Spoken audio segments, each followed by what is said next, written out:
बिस्मिल्लाहिर्रहमानिर्रहीम। अस्सलामु अलैकुम। शुरू करते हैं पाक परवरदिगार के नाम से जिसने हमें बेशुमार नेमतों से नवाजा।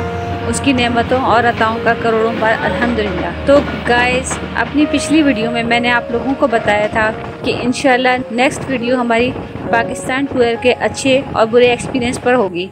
यानी कि हम आपके साथ टूर के वो तमाम एक्सपीरियंस शेयर करेंगे और वो टिप्स शेयर करेंगे जो आपके लिए भी कारआमद साबित हो सकती हैं। क्योंकि जो लोग पाकिस्तान टूर पे अक्सर जाते रहते हैं उनको तो काफ़ी एक्सपीरियंस होता है और वो काफ़ी बेहतर से बेहतर टूर कर लेते हैं, मगर जो लोग पहली मर्तबा जाते हैं उनके साथ बहुत से ऐसे एक्सपीरियंस हो जाते हैं, ऐसी बातें हो जाती हैं जिसकी वजह से उनका टूर काफ़ी ख़राब हो जाता है। जब वापस आते हैं तो सोचते हैं कि फ़लाँ जगह पर हमने ऐसा नहीं किया, हमें ऐसा करना चाहिए था, या फ़लाँ ने हमारे साथ इस तरह से चीटिंग कर ली वगैरह वगैरह। तो ये वीडियो बनाने का मेरा मकसद ही सिर्फ यही है कि आप लोगों को मैं ये बता सकूं कि अगर आप लोग पहली मर्तबा जा रहे हैं या किसी नई जगह पर जाने का इरादा है, जाते रहते हैं मगर आपका मज़ीद किसी नई जगह पर जाने का प्लान है, तो आपने अपने इस प्लान को कैसे तरतीब देना है। तो मुझे यकीन है मेरी ये वीडियो आप लोगों के लिए फ़ायदेमंद होगी। तो शुरू करते हैं हम कराची से। हमारा टाइम सुबह 6 बजे कराची स्टेशन पहुंचने का था, यानी कराची स्टेशन से ट्रेन निकलने का टाइम सुबह 6 बजे का था। रात में हमने हाई रूफ वाले को बुक कर लिया था, मगर रात भर तो इस टेंशन में हम लोग जागते हुए रात गुजारी कि पता नहीं सुबह तक गाड़ी वाला टाइम पर पहुंचेगा या नहीं पहुंचेगा। क्योंकि वो वक्त ऐसा होता है कि हम कोई और प्राइवेट गाड़ी एक फौरी तौर पे कोई गाड़ी अरेंज करके और स्टेशन पहुंचना मुश्किल होता है, और अगर ट्रेन एक मरतबा निकल जाए तो ट्रेन मिलना भी ज़रा दोबारा मुश्किल होता है। अगर आपकी ऐसे वक्त की ट्रेन है कि आपने रात में सफ़र करना है तो फिर गाड़ी के अरेंजमेंट वगैरह सब बड़ी मोहतात तरीके से करें। किसी ऐसे ड्राइवर को हायर करें जो आपका एतमाद वाला हो। इसके अलावा सबसे इम्पॉर्टेंट बात, कराची से अगर आप लाहौर जा रहे हैं और लाहौर से आपको मज़ीद आगे सफ़र करने का प्रोग्राम है, मिसाल के तौर पे यहाँ से हम पहुँच गए थे 20 घंटे के अंदर लाहौर। वैसे तो हमें गाड़ी ने लेट पहुँचाया था, मगर जो गाड़ी का टाइम पीरियड था वो 18 से 20 घंटे का था। इस टाइमिंग में वो पहुँचा देगी। मेरा तो मशवरा ये है कि शालीमार में आप लोग सफ़र ना कीजिएगा, क्योंकि शालीमार बड़ी ख़तरनाक ट्रेन है। ये लोगों की स्पीड बहुत तेज़ है और गाड़ी की कंडीशन अच्छी नहीं है। तो जैसे मैंने अपनी प्रीवियस वीडियो में जिक्र किया था कि हम लाहौर से जब लाहौर पहुंचने वाले थे, गाड़ी ने जो मुख्तलिफ स्टेशन पर रुक कर टाइम को वेस्ट किया था और स्लो स्पीड चला के शुरू में जो टाइम को वेस्ट किया था उसने वो रात में कवर करने की कोशिश की, और कवर करने में बाज़ दफ़ा बहुत ज़्यादा हादसे का डर भी होता है क्योंकि स्पीड बहुत ज़्यादा तेज़ थी। खैर, अगर आप यहाँ से आप टिकट बुक कराते हैं तो आप अपने प्लान तरतीब दें कि आपने कितने दिन का टूर करना है। 12 दिन, 14 दिन, 15 दिन, 18 दिन, जितने भी दिन का आपका टूर हो, आप वापसी का रिटर्न टिकट भी यहीं से बुक करवा लें। क्योंकि हमारा ये एक्सपीरियंस हुआ कि हमने जब जाकर वहाँ पहुँचकर टिकट बुक कराया तो हमारा टाइम वेस्ट हुआ है। हमें जिस तारीख को हम वापस आना चाह रहे थे वो हमें नहीं मिले। इसके अलावा हम लाहौर पहुँचने के बाद लाहौर से रावलपिंडी बाय ट्रेन जाना चाह रहे थे, क्योंकि ड्राइवर के टाइमिंग ऐसे थे कि थोड़ा सा हमें लग रहा था कि ये परेशानी का सफ़र होगा, और परेशानी हुई। इसका जिक्र मैं अभी आगे चलकर करूँगी। ट्रेन से हम लोग फिर जाना चाह रहे थे, मगर वहाँ पर ट्रेन खाली होने के बावजूद, क्योंकि जो कराची से लाहौर और लाहौर से होती हुई रावलपिंडी ट्रेन जाती है, काफ़ी पैसेंजर लाहौर पर उतर जाते हैं और ट्रेन काफ़ी खाली हो जाती है, मगर उसके बावजूद उन्होंने हमें टिकट नहीं दिया। तो हम लोग मजबूरी के तहत ड्राइवर से सफ़र करके रावलपिंडी पहुँचे। अब दूसरी बात ये कि जब कराची से लाहौर ट्रेन ने हमें 1 बजे तक पहुंचाना था, मगर उसने हमें तकरीबन 3:30 बजे पहुंचाया। फिर होटल लेने में और फिर फ्रेश होने में इतना लंबे सफ़र के बाद तो सब फारिग होते होते 5, साढ़े 5 फजर की जान हो गई, यानी कि रोशनी हो गई थी। उस वक्त हम लोग लेटे थे रेस्ट करने के लिए। सफ़र इतना तवील था, रेस्ट भी बहुत ज़रूरी था। तो उसमें यह हुआ कि कुछ लोग तो सुबह जल्दी उठ गए, जो नई जगह होती है नींद तो आती नहीं है। कुछ लोग ऐसे थे जो देर से सो के उठे, 9 बज गए, 9:30 बज गए, फिर फ्रेश होकर निकलते निकलते लेट हो गए। लाहौर कराची की तरह नहीं है कि देर तक आपको यहाँ नाश्ता वगैरह अरेंज मिल जाए। जैसे हम कराची में हलवा पूरी 12 बजे तक भी छुट्टी वाले दिन होता है तो मिल जाती है, 1 बजे तक मिल जाता है। तो लाहौर में हमारा वर्किंग डे था, वीकेंड नहीं था, तो इसकी वजह से सुबह जो नाश्ते की मखसूस डिश है लाहौर के पाए, वो हम लोग को नहीं मिल सके क्योंकि हम लोग लेट हो गए थे। हम लोग 11 बजे तक पहुँचे। तो अगर आप लोगों को लाहौर के पाए खाने हैं तो इसके लिए ज़रूरी है कि आप सुबह जल्दी पहुँचें, 8, साढ़े 8, 9 बजे तक। तो ये मुझे इसका अफसोस रहेगा अपने टूर का, क्योंकि मुझे पाए खाने को नहीं मिले। जो मैंने बहुत सोच के गई थी कि मुझे लाहौर में नाश्ता पाए का ज़रूर करना है, क्योंकि बहुत फेमस है और ये मेरा लाहौर का पहला ट्रिप था। हम लोग पहले भी जा चुके थे, मगर हम लोग लाहौर से होते हुए नहीं गए थे, बल्कि हम डायरेक्ट यहाँ से पिंडी और पिंडी से मरी गए थे। तो इस दफ़ा ये था कि नहीं, लाहौर भी जाना है और लाहौर का ये ट्रिप करना है। तो ये सुबह नाश्ते का ये एक्सपीरियंस हो गया। इसके बाद 1 दिन का हमने स्टे किया। मैं यही कहूँगी कि लाहौर का ट्रिप भी 2 दिन का रखें, तो इसमें आप आराम से हर जगह पे घूम सकते हैं, क्योंकि काफ़ी अच्छी जगह है लाहौर में भी। और सिर्फ टाइम की कमी की वजह से जल्दी हमने सब चीज़ कवर करने की कोशिश की कि हम ये भी देख लें वो भी देख लें। फिर 9 बजे का टाइम था, हम काफ़ी जगह विजिट करने के बाद अपना सामान लिया हमने होटल से और हम लाहौर के लारी अड्डे पर पहुंच गए। क्योंकि थारी सी बात है, हमने दिन में ट्राई कर लिया था कि हमें ट्रेन का टिकट मिल जाए, मगर हमें नहीं मिला। तो हमने सोचा हम ड्राइवर से सफ़र कर लेंगे। तो लाहौर के लारी अड्डे के एक एक्सपीरियंस जो बहुत ही ख़राब हुआ वो मैं आप लोगों के साथ शेयर करूँगी कि लाहौर के लारी अड्डे पर मुसाफिरों को लूट रहे हैं। क्योंकि वहाँ पर कोई इतना बड़ा हमें अच्छा होटल नज़र नहीं आया, तो हमने सोचा कि बस एक टाइम का खाना खाना है, फिर यहाँ से निकलते हैं, इंशाल्लाह पिंडी पहुँच के वहाँ पर खाना खाएंगे। क्योंकि सफ़र में ज़रा खाने पीने का थोड़ा सा कम हो जाता है, तो बस हमने कहा कि जो कुछ भी हल्का फुल्का था चावल होगा वो खा लेंगे और यहाँ से हम लोग आगे ट्रैवलिंग कर लेंगे। तो हम उसके लारी अड्डे के होटल पे पहुंचे। वहाँ हमने जाकर उनसे कहा, बस गलती हमारी भी कह लें कि हमने उनसे रेट वगैरह का आइडिया नहीं लिया। पहले उन्होंने पूछा खाने में है क्या, तो हमने उनसे पूछा तो उन्होंने कहा कोफ्ता बिरयानी है। और ना मेरे हस्बैंड जो है ना बाहर निकल के उनकी ज़्यादा कोशिश होती है कि दाल वगैरह खाएं, सब्जी खाएं, वो कीमा गोश्त इस चीज़ से थोड़ा सा अवॉइड करते हैं। मगर हमारे साथ जो दूसरी फैमिली थी उन्होंने कोफ्ता बिरयानी का ऑर्डर कर दिया, मेरे हस्बैंड ने दाल का कर दिया। और मेरी अपनी तबीयत ऐसी थी कि मेरा कुछ खाने का मूड नहीं था। मैंने ये सोचा कि ये लोग मंगवा लेंगे तो देख लूँगी, कोई चीज़ समझ में आई तो ठीक है, वरना चाय के ऊपर गुजारा किया जाएगा। तो मेरे हस्बैंड को उन्होंने माश की दाल ला के दी, साथ में उसमें माश की दाल में एक छोटा सा कोफ्ता भी दाल का बना हुआ था, वो ला के डाल दिया, जिसकी वजह से दाल का टेस्ट भी ख़राब हो गया।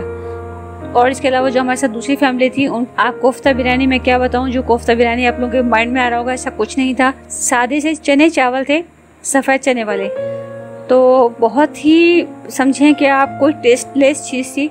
और उस पर उन्होंने उनका सालन बचा हुआ रखा होगा, कोफ्तों का सालन, वो भी कोफ्ते कोई कीमे गोश्त के नहीं थे, आई थिंक मूंग की दाल के कोफ्ते थे। उस दाल के कोफ्तों को उन्होंने ग्रेवी डाली चावल के ऊपर और दरम्यान में एक कोफ्ता रख के, जो दोनों चीज़ें मिलाकर भी यकीन करें खाना मुश्किल था।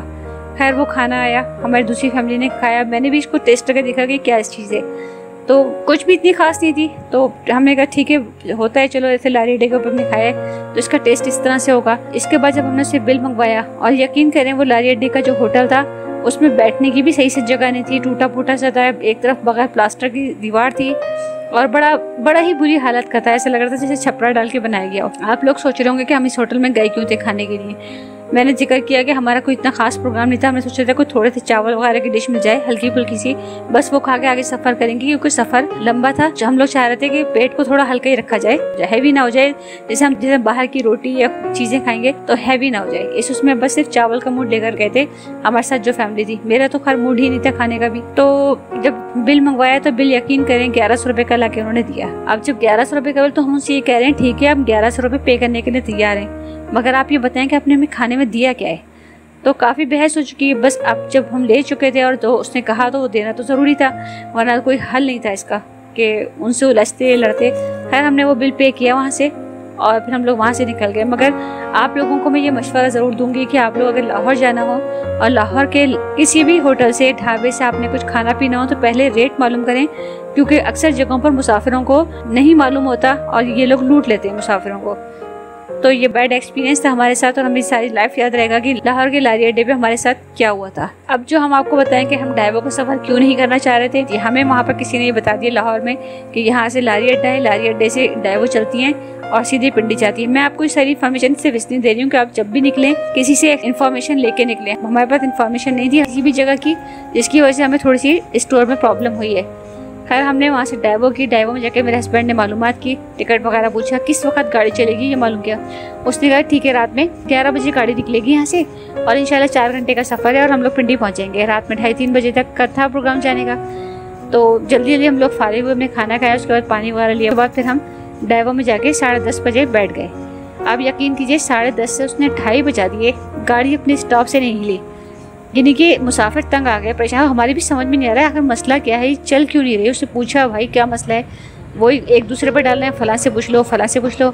और बाद में पता ही चला कि वो गाड़ी को पूरा भर रहे थे। जब गाड़ी मुकम्मल रात को 2:30 बजे तक पैसेंजर बैठ गए एक एक करके, और वो लारी अड्डे से निकलने वाली आखिरी गाड़ी थी। यानी कि हमारे पास ये ऑप्शन नहीं था कि हम इस गाड़ी को छोड़कर दूसरी गाड़ी चेंज कर लें, या हमारे पास ये ऑप्शन नहीं था कि हम होटल में दोबारा चले जाएँ, रुक जाएँ, क्योंकि हम होटल भी छोड़ चुके थे, सामान हमारे साथ था, हम गाड़ी में रखवा चुके थे।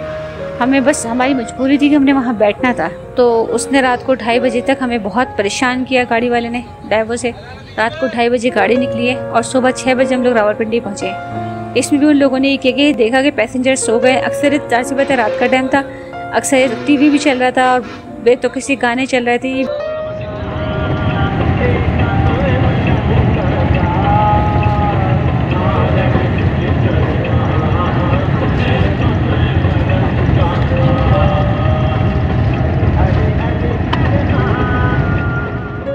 भी बहुत परेशान हुए इससे अभी हम लोग। तो उसके बाद फिर वो उन्होंने रात को गाड़ी की एसी बंद कर दी, जिससे सांस का इशू हो गया। ऐसे बता इतने सारे पैसेंजर हैं और सब मौजूद हैं और आपने एसी भी बंद कर दिया, शीशे आपकी गाड़ी के बंद हैं। तो ये बैड एक्सपीरियंस है जो हम आपके साथ शेयर कर रहे हैं। और शेयर करने की वजह सिर्फ यही है कि आप लोगों को मालूमात दे सकें कि आप लोग ऐसी परेशानी में ना आए। फिर वहाँ से हमें खैर ड्राइवर ने पहुँचा दिया, खुदा करके हम लोग पिंडी पहुँचे। वहाँ सुबह नाश्ता किया। नाश्ते के बाद वहाँ से हमने स्टे करने का इरादा नहीं था रावलपिंडी में। मैंने जिक्र किया अपनी वीडियोस के अंदर, अगर आपने टूर देखा होगा तो यकीनन आपको पता होगा कि हम लोग रावलपिंडी में हमने स्टे नहीं किया। फिर हमने वहाँ से गाड़ी हायर की और हमने सीधे मरी जाने के लिए। पहले तो हम सोचते रहे हाईएस्ट चल रहे हैं तो हाईएस्ट चल जाए, फिर ये हुआ कि अब इतनी परेशानी से वक्त गुजरा है, कुछ लाहौर का भी यहाँ का भी, तो यहाँ से हम लोग गाड़ी हायर कर लेते हैं ताकि हम बासानी माल रोड पहुँच सकें। तो हमने उससे गाड़ी हायर कर ली, रेट वगैरह ठहरा ली, सब कुछ कर लिए। वो मरी लेकर पहुँचे। हमें साहब थे अच्छी एज के, मगर उन्होंने हमें माल रोड पर नहीं पहुँचाया। उन्होंने हमें माल रोड के करीब एक जगह पे ऐसा उतार दिया कि बहुत सारी सीढ़ियाँ थी ऊपर। बैक साइड कह लें आप, या कोई पहाड़ का ऐसा हिस्सा था जहाँ से उन्होंने कहा कि आप सीढ़ियाँ चढ़ के ऊपर जाएं और आपको माल रोड पे पहुँच जाएंगे। तो अब जाहिर सी बात है, अगर हमारे पास सामान था, लगेज थे, तो एक आदमी है जिससे हमारे साथ 2 जेंट्स थे, तो 2 जेंट्स कितना सामान उठाएंगे। हम लोग लेडीज़ भी थे, हम लोग भी सामान लेके चढ़ने की कोशिश कर रहे थे, मगर ये बहुत ही तकलीफ थे अमल था और हम लोग बहुत मुश्किल से ऊपर पहुँचे। तो ये भी आप ख्याल रखेंगे गाड़ी वालों से बुक करते वक्त ये वाली बात भी रखें कि मरी के मेन पर उतारा। हमें इस रास्ते का इल्म नहीं था कि इस तरह से भी ये लोग यहाँ उतार देते हैं, क्योंकि पहले हम लोग गए थे मगर पहले हमें डायरेक्ट गाड़ी ने माल रोड पर उतार दिया था। तो हमें ये ध्यान में था कि हमें ऊपर जाकर उतारेंगे। वहीं हम लोग होटल हमारा पहले से बुक था, यानी कि हमारे एक जानने वाले हैं, उन्होंने वहाँ पर हमारे लिए होटल की अरेंजमेंट कर दी थी। तो हमें उसका तो कोई इशू नहीं था, मगर सफ़र में ये थोड़ी सी परेशानी हुई कि उन्होंने हमें मरी में ऐसी जगह पर उतार दिया कि हमें सीढ़ियाँ चढ़कर, काफ़ी सीढ़ियाँ, आप ये समझिए कि जैसे 10 से 15 मिनट सीढ़ियों पर चढ़े हम लोग और सामान हम लोगों के साथ। तो हमारे बेचारे जो जेंट्स थे वो उन्होंने काफ़ी कोशिश की कि हम लोग ना उठाएं सामान, मगर फिर भी थोड़ा बहुत तो उठाना ही पड़ गया और हम लोग बहुत मुश्किल तमाम सांस फूलते फूलते ऊपर पहुँचे। तो इस चीज़ का भी ख्याल रखें। मरी में जो होटल था वो हमारा अच्छी जगह पर था, मगर इनकी सर्विस अच्छी नहीं थी, क्योंकि एक मरतबा हमने जब उनको पेमेंट कर दी और हमने इनसे तकरीबन 2 दिन के लिए कमरा लिया था, 3 दिन और 2 रातों का, तो कोई पलट के ये पूछने नहीं आया। हमने कुछ कंप्लेन भी की कि ये मसला है, यहाँ पे ये इशू है, तरह कुछ प्रॉब्लम्स थी, तो हमने उनको कहा भी, मगर वो कोई भी नहीं आया। फिर जिस वक्त हम लोग निकलने लगे, जिनको हमने पैसे बुक कराए थे, जिन्होंने हमें दिया था सब कुछ, जिन्होंने रूम वगैरह दिखाया था, उनमें से तो कोई सामने नहीं आया, बल्कि कोई नया शख्स सामने आया और उसने कहा कि आप टिप वगैरह दे दें, आप कुछ हेल्प करें मतलब इसकी। तो हमने उनसे ये कहा कि हम 3 दिन से आप लोगों से कह रहे हैं कि ये मसला है, होटल में ये मसला है, तो आप लोगों में से कोई आके हमारे इस मसले को सॉल्व नहीं कर रहा। अब आप हमसे ये पैसे मांगने क्यों आ गए कि आप हमें अपनी खुशी से कुछ दे दीजिए, ये कर दीजिए। तो कह लगे मुझे तो पता ही नहीं, आपने मुझे बताया नहीं। तो हमने कहा जिनको हमने बताया था उनमें से तो कोई नहीं आया ना, हम यहाँ पर 3 दिन से परेशान हो रहे हैं। वहाँ पर चार्जर लगाने की जगह नहीं थी, यानी कि मोबाइल चार्ज करना है, हम समझे कि एक पहाड़ सर करने के बराबर था उस रूम के अंदर। तो कुछ उनके इलेक्ट्रिक के बोर्ड में इशू था, सब कुछ बज़ाहिर तो बहुत अच्छा था, मगर अंदर से सप्लाई सही नहीं थी। तो हमने बड़ी मुश्किल से अपने मोबाइल्स के इस मसले को हल किया था। उनको हम जब बता रहे हैं उधर से कोई भी नहीं आ रहा। पानी का मसला था, मुझे कह रहे थे पानी की अरेंजमेंट, कोई पीने के लिए पानी चाहिए। उनकी सर्विस अच्छी नहीं थी, होटल भी अच्छा था और होटल की जगह भी बहुत अच्छी थी, मगर सर्विस अच्छी नहीं थी। तो फिर वहाँ से हम लोग 3 दिन के बाद हमने होटल को खुदाफिज कर दिया। तो जनाब, अगर हम अपने टूर का मुकम्मल एक्सपीरियंस आपके साथ एक वीडियो में शेयर करेंगे तो वीडियो तो बहुत ही बड़ी हो जाएगी और आप लोग भी बोर हो जाएंगे, तो इसलिए हमने इसको पार्ट्स में कर दिया है। तो इंशाल्लाह मैं नेक्स्ट वीडियो में आपके साथ मज़ीद अपने टूर के एक्सपीरियंस शेयर करूँगी, तो डोंट मिस नेक्स्ट वीडियो। ऐसी ही दिलचस्प व्लॉग्स के लिए आप हमारे चैनल को सब्सक्राइब और साथ मौजूद बेल आइकॉन के बटन को ज़रूर प्रेस कर दें और हमारी वीडियो को लाइक और शेयर करना बिल्कुल ना भूलिएगा। तो मिलते हैं नई वीडियो के साथ। अल्लाह हाफिज़।